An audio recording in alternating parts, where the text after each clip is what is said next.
And over to Twitter. Here is his announcement video that I'd like you to take a look at. Trigger warning, he comes in a little hot. Hey, it's Tucker Carlson. Those are some words I never want to hear. You often hear people say the news is full of lies. Because it is. Because of you.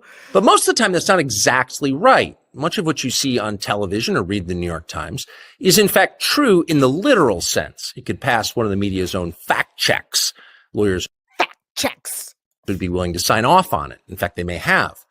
But that doesn't make it like someone trained him how to talk, because he does that thing where he raises his voice every so often in order to make it semi-listenable. That's like that they just train you to do that when you're doing the news. And that's why news people all sound almost exactly the same.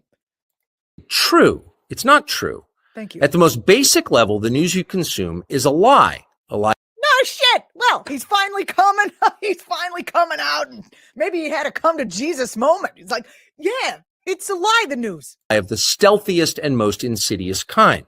Facts have been withheld on purpose, along with proportion and... Oh my God, he is talking about what he does for work.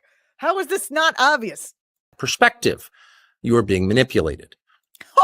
Should I just end this clip here? I mean, God, I'm yelling into the mic because it's so fun to watch. How does that work? Let's see. If I tell you that a man has been unjustly arrested for armed robbery, that is not, strictly speaking, a lie. He may have been framed. At this point, there's been no trial, so no one can really say. But if I don't mention the fact that the same man has been arrested for the same crime 6 times before, am I really informing you? No, I'm not. Well, let me talk to you, Tucker, as a media professional and a professor of media studies.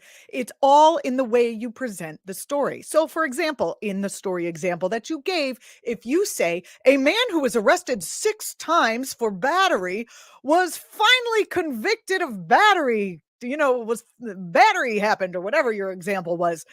Yet again, you're already leading the audience to believe in his guilt. If you report it this way: a man was convicted of battery today, or accused of battery today, after people found a beat up person in his backyard. He has been convicted 6 times in the past. Yeah, that is a different way to frame the story. So lies is a strong word, because both of those ways of framing the story is true, but one leads you in one direction and one is misdirection, or leads your thinking in another direction. Who are you talking to, Tuck? People who are just, your former viewers, right? Okay. I'm misleading you. And that's what the news media are doing. Oh my God, I am so going to clip this. It sounded like he said, I'm misleading you. I think he said, are misleading you. And that's what the news media are doing.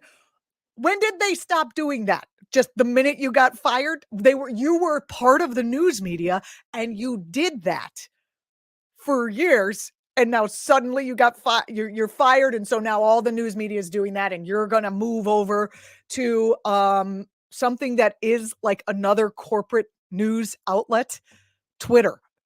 Twitter is corporate now. Now that it's owned by Elon Musk, it is corporate. Crazy. Allowed to say what they think is true. Speech is the fundamental prerequisite for democracy. That's why it's enshrined in the first of our constitutional amendments. Amazingly, as of tonight, there aren't many platforms left that allow free speech. I want to throw up. The last big one remaining in the world, the only one, is Twitter. Oh, Twitter. Okay. Elon Musk has like a hard-on for the fact that he's allowing Trump back on Twitter or whatever, and that he's the one who's going to save free speech.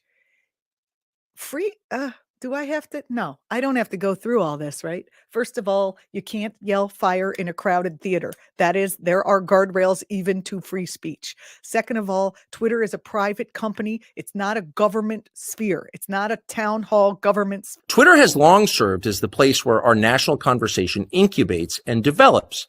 Twitter is not a partisan site. Everybody's allowed here, and we think that's a good thing. And yet, for the most part, the news that you see analyzed on Twitter comes. Actually, I would prefer if everyone was just on Twitter and not in these back alley, dark web kind of places, because then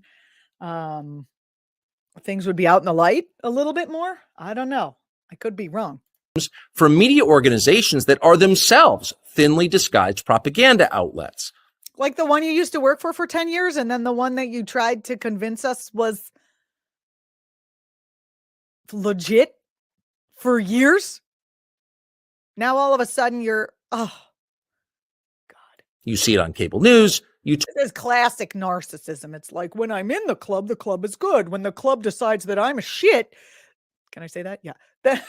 Then all of a sudden the club is bad. Club good when it likes me. Bad when it doesn't. I mean, did he not know that Fox was a for-profit in that place? Oh, I've had enough, Tucker.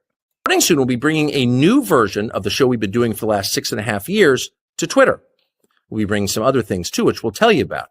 But for now, we're just grateful to be here. Free speech is the main right that you have. Without it, you have no others. See you soon.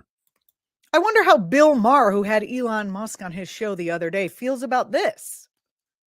He's palling around with terrorists.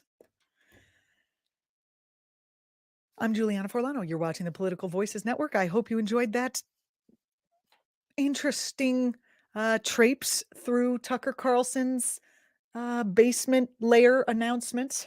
He's got some good wood paneling going there. I really would have thought that he might have had, some guns, or maybe that's just a green screen and he's actually, that's not his. All right. Thanks for watching. Put your comments below and don't forget to like and subscribe. And if you made it this far into the video, I look forward to reading.